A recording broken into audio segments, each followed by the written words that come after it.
it's just a little difficult for me to find out exactly where to begin. But I think I'll start at the time when I had given my life to Jesus. The fun thing about it is that Jesus was there all along. He'd been there through my whole life. I just didn't see him. I never saw him, but he was there. And now looking back, I can see it. It's so clear. He was there, and he took some beatings for me.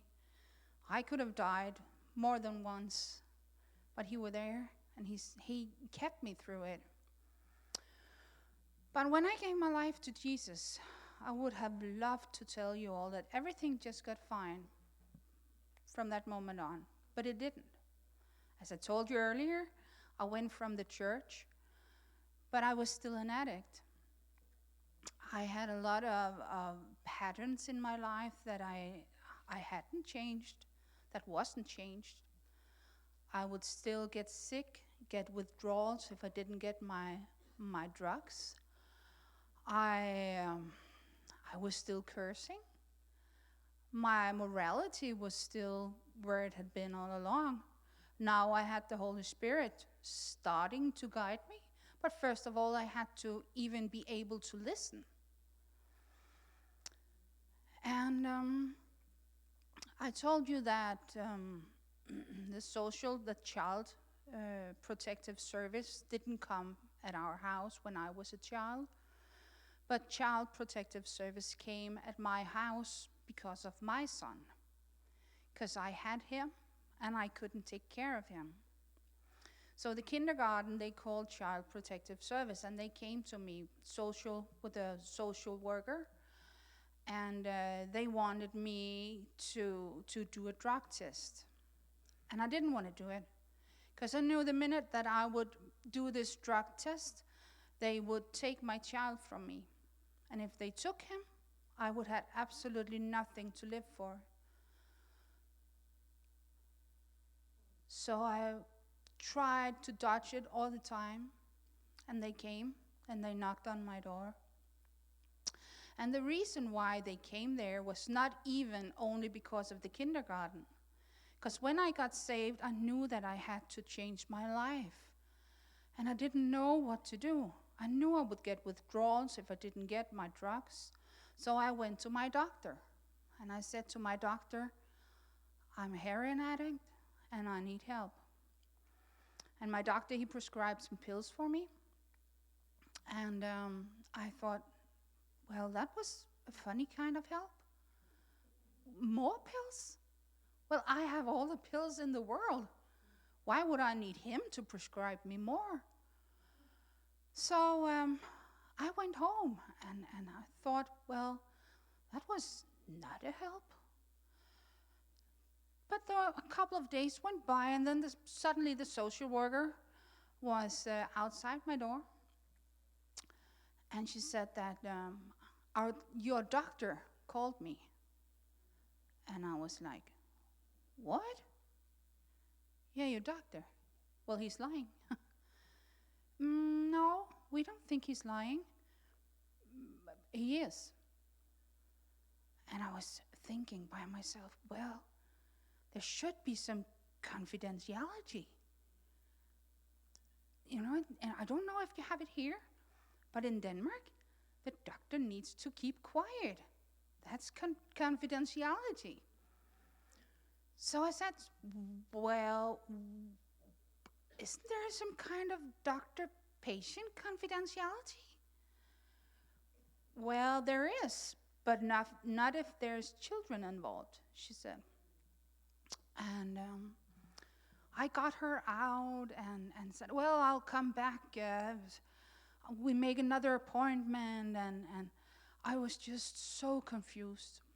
And I got mad. I got so mad. In my own opinion, I had never asked for anything. I'd never asked for help. I've never asked for anybody to do anything for me. This one time, I go to my doctor and ask him to help me, reaching out, showing vulnerability, saying to him, I need help. and he let me down. And I was so mad. He didn't only touch that day. It didn't only touch that point. It touched everything in my life. Everybody who had ever let me down. It just, I couldn't comprehend it. And I got so mad.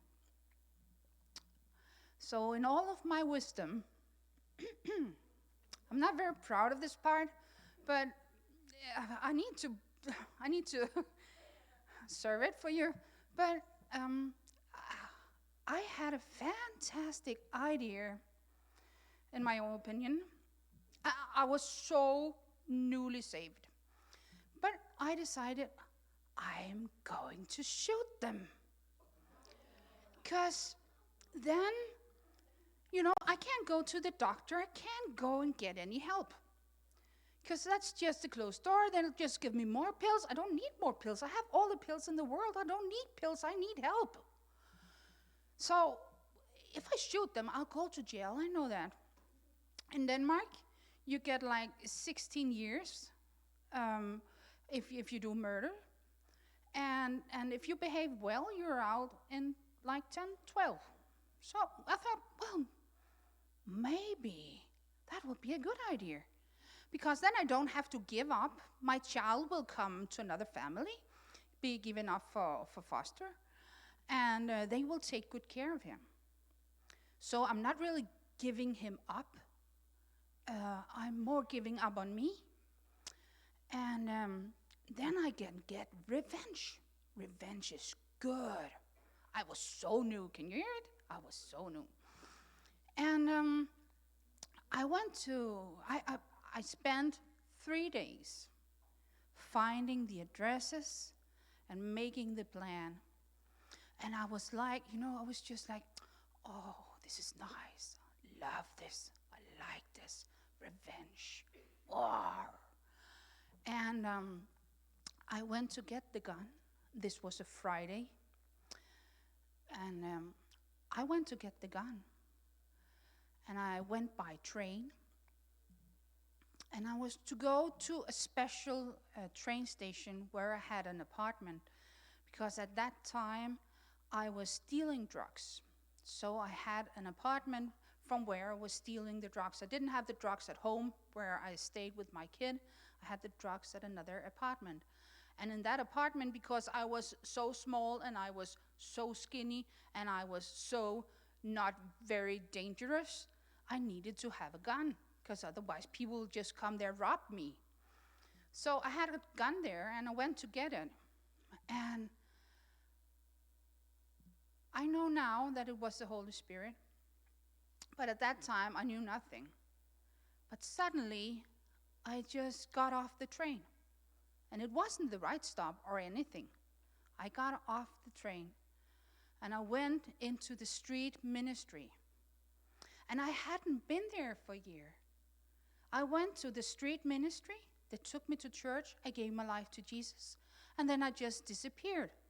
Because all the storms came. And in all of this, God, He just spoke to me. I needed to change my life. I needed to do things about my life. So I hadn't been there in a while. And I went back. And as I opened the door, the same woman I met the first time I was there, she sat on a chair, and she turned around and she looked at me and she said, "Hi, Rikke. I've been waiting for you. I've been praying for you." And something inside of me just snapped. It broke. It didn't snap, it broke. And I thought, this woman, she's been waiting for me. She's been praying for me. I am important.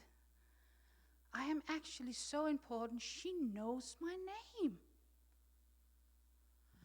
At that time, I had a couple of years where I worked as a prostitute in the red light district in Copenhagen, earning money for my drugs.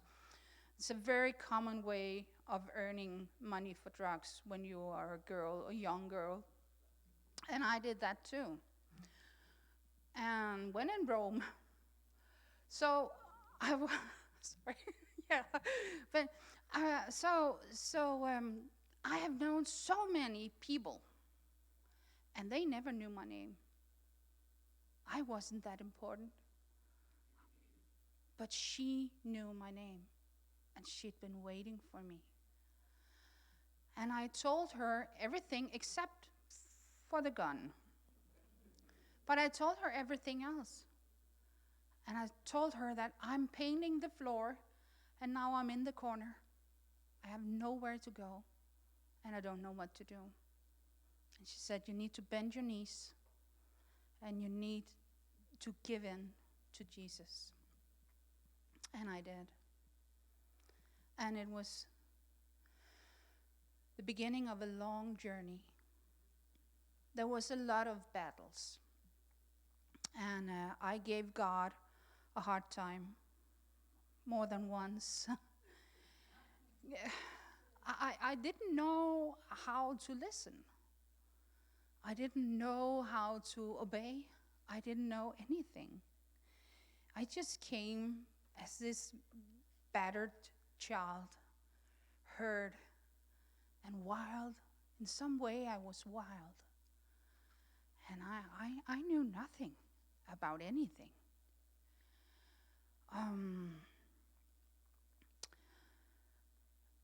When Pierre and we got married,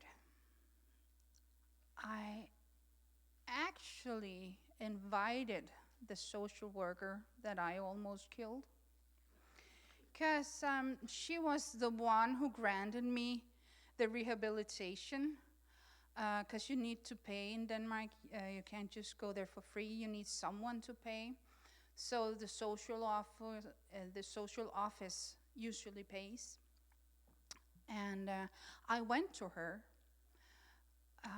because I had a dream one night. I was never dreaming anything. I was stoned. So I was stoned and I fell asleep at evening. I fell asleep with my head in the table. And I slept for like 3 or 4 hours. I would wake up, I would be sick, needing more drugs. So I took more drugs, slept again. That was pretty much my life. I never dreamt anything. I was never dreaming. And because of the PTSD from the murder, from this guy trying to murder me, I only had nightmares. So I had never had dreams. But at one time, still doing drugs, still on the road with Jesus, on the way to transformation, I'd given my life to Jesus, and one night I wake up and I was dreaming. And to this day, I do not know what I was dreaming, but I was dreaming. And I knew that I needed a change in my life. I needed to go into a rehabilitation program. I needed to lay everything down. And I went to this social worker, and I said to her, I didn't know how to speak to anybody about God or Jesus or anybody. I didn't know. I was so new. So I went to her and I said, well, I need to go to this rehabilitation facility. And she was, yeah, sure. You need to do the drug test. I said, well, no, I don't need to do the drug test. I just need to go to this rehabilitation facility. But she said, we can't grant you that. If you're not an addict, you're not going to any rehabilitation facility. And you are not an addict as long as you haven't given us the drug test. But so if I give you the drug test, you will remove my child. I don't want that. Well, that's just too bad.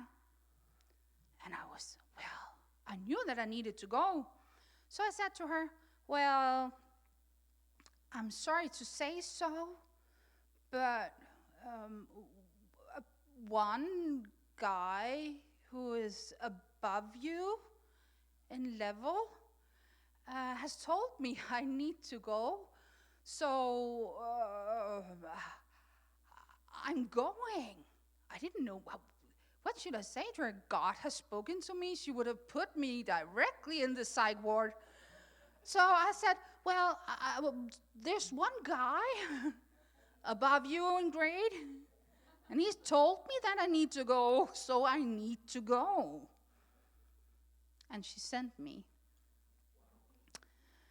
So when Pia and we got married, we actually invited her, and she couldn't come, because that's illegal. You are not supposed to get involved with clients. But we were very grateful, and she sent us a nice picture.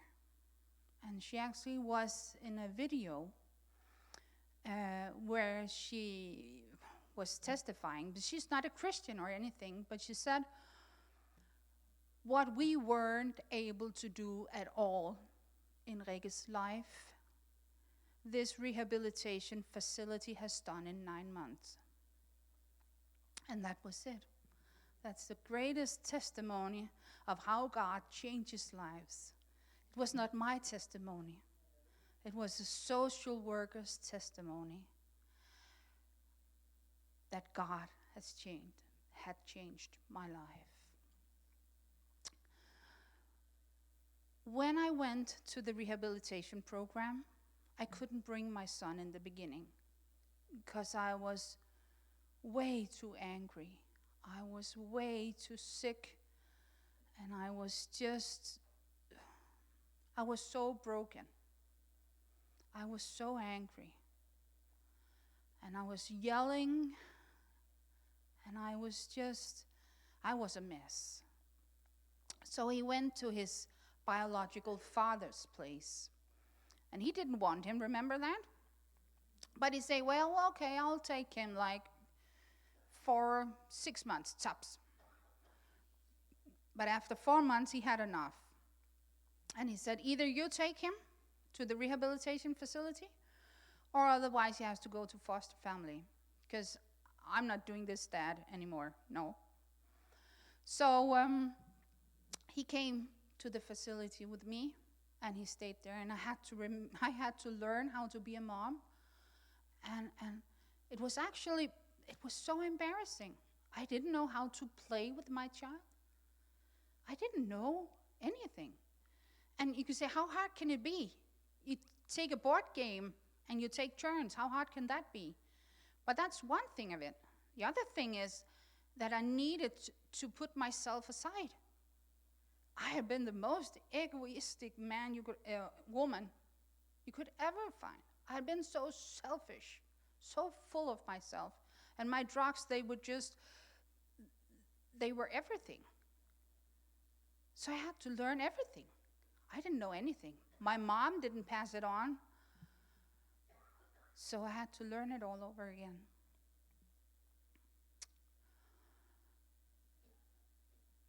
My firstborn son, he has some difficulties because of me doing all the drugs and because of me being the worst mother ever in the beginning of his life. But we are okay, and he's okay. He has a social pension. In Denmark, you can get something if you are not able to work, if you have a disability. And he has that, a disability pension, so he's not working. But as long as there's no pressure, no stress, he is doing fine. He is battling addiction from time to time, but most of the time he is sober. And we can talk about it. And that's the way it is now, for now. I know that God has great things for him. I know that Jesus wants to heal his heart too, but he's not ready. But when he's ready, I know the Lord will wait for him with open arms. He knows the gospel, and he has us. He's our neighbor. So actually, he sees it every day. He sees the testimony, and he hears us. He sees our lives. And actually, I think that's the most important thing, that he sees that here is a thing, and this thing is solid. The trusting in God, the faith, it's solid. It's not moving. It's steadfast. A lot of people ask me about my mom. What is my relation with my mom? And my mom is my mom, and I love her. Not for what she's done or what she hasn't done, but because she's my mom. But she hasn't changed a lot. She's getting older. She can't drink all that much, but she's still drinking. And she is still selfish, and she has a disability. And maybe when she was younger, she would have been able to learn how to cope and how to manage this disability. But she's more than 70 now. And when we are talking about things, hard things, she's always defending herself, saying, well, you weren't an easy child, and I drove half the city trying to look for you. You were 12 years old, and you were out drinking. Do you think that was fun for me? And no, it wasn't fun for her. But as long as we can't share the responsibility, it's really hard to talk about, and it's really hard to get somewhere with it. So that's just how it is. And I help her, and I love her. And during COVID, she drank way too much because she was at home all the time. She drank way too much. And she avoided us. We lived like 200 miles apart. And I wasn't around. You know, there was COVID and everything, and she was just home by herself, and she drank way too much, and her house got so dirty, and at some time she fell, and the ambulance came, took her to the hospital, and we went there, Pierre and I, and we went to her apartment, and it was so dirty. No human should live like that. But we cleaned her house, and we made everything good, and we made they're professional caretakers in Denmark, so we made them come and take care of her. So my mom's my mom, and I love him. I love her because I'm her child, and she's my mother. But she hasn't changed. But that doesn't mean that I don't love her. Yeah. The psychopath. Did I ever meet him again? Remember I told you I moved 200 miles away from him to be safe? At some time he had to go to court because he tried to kill me twice. And he was beating me up, and he had beaten me up for a long time. So he had to go to court, and I went there as a witness. And he got sentenced like 2.5 years or something in prison. And that wasn't much. But it was because, we were addicts. He was an addict, I was an addict, and maybe wasn't it just a little bit of my own fault? I could just stop doing drugs or something like that.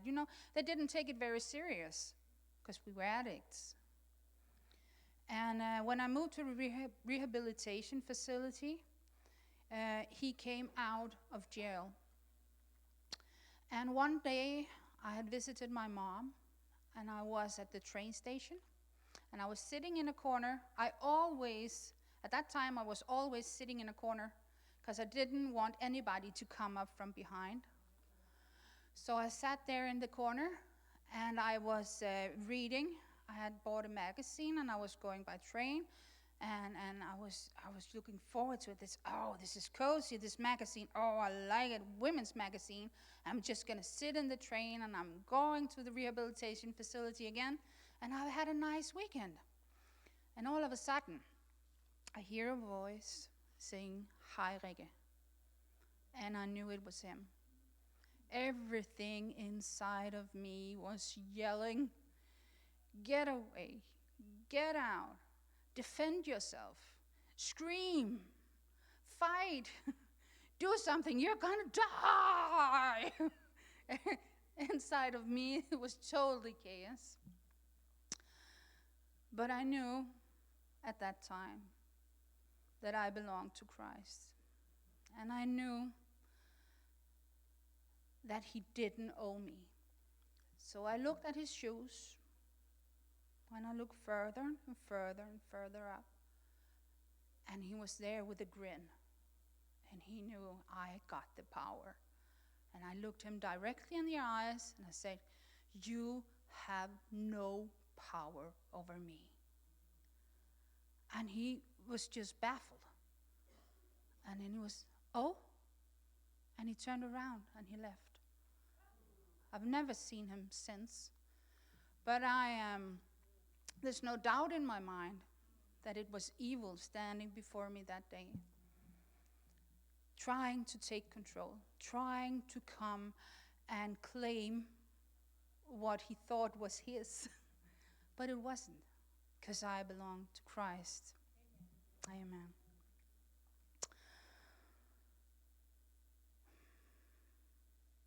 I think this is pretty much it.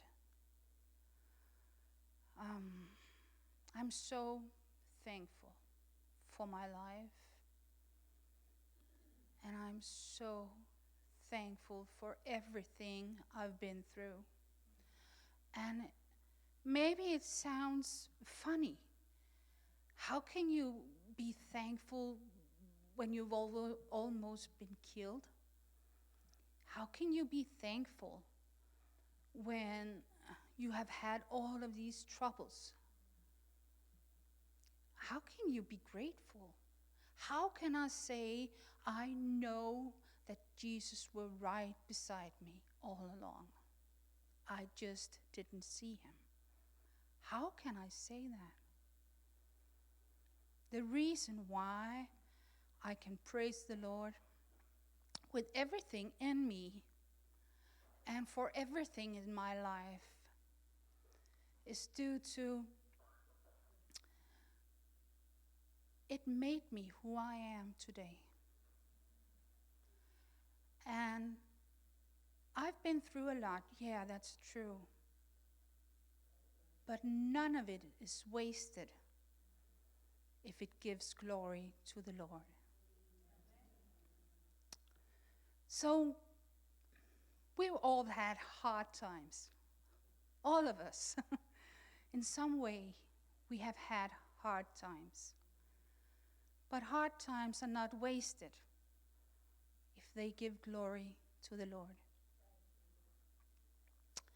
And everything I am because of his mercy. I didn't earn anything.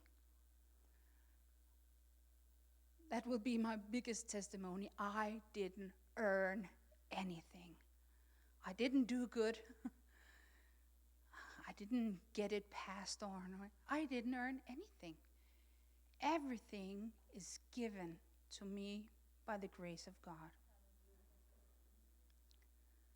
So all of my hardship, it's not wasted, because it gives glory to God. I even met a guy once. He said to me, "What you have told me convinced me that God is alive. Because if you could go from that and to the person you are today, that's supernatural. And supernatural is God." So the contrast in that, going from darkness and to the light, is actually showing who God is, the power of God. And I'm just grateful. And I want to thank all of you who came talking to me during the day and telling me that even though maybe you haven't had the same upbringing as me. Some of you have had it, I know. But there has been other times in other families where you could grow up and feel invincible, grow up and feel not loved or not seen, not important. So in a way, I'm feeling like we are so much alike. And I'm so thankful for every one of you who has been talking to me and encouraging me. You're the reason I'm here, all of you. I'm here to give God glory, and I hope to encourage you that hard times will come, but God is at all times greater. And when darkness comes and claims it's right, and you need to say, you have no power over me. I do not belong to you. I belong to Jesus. I am no longer in darkness. I am in light. And even though I was so scared, and everything inside of me, all of my body, all of my feelings, you know your feelings? Oh, devious feelings. They were yelling at me, run! He's gonna kill you, fight! You're in danger. But I weren't in danger. I had Jesus. And Jesus were more powerful than any darkness ever. Thank you for listening. Pastor Alberto.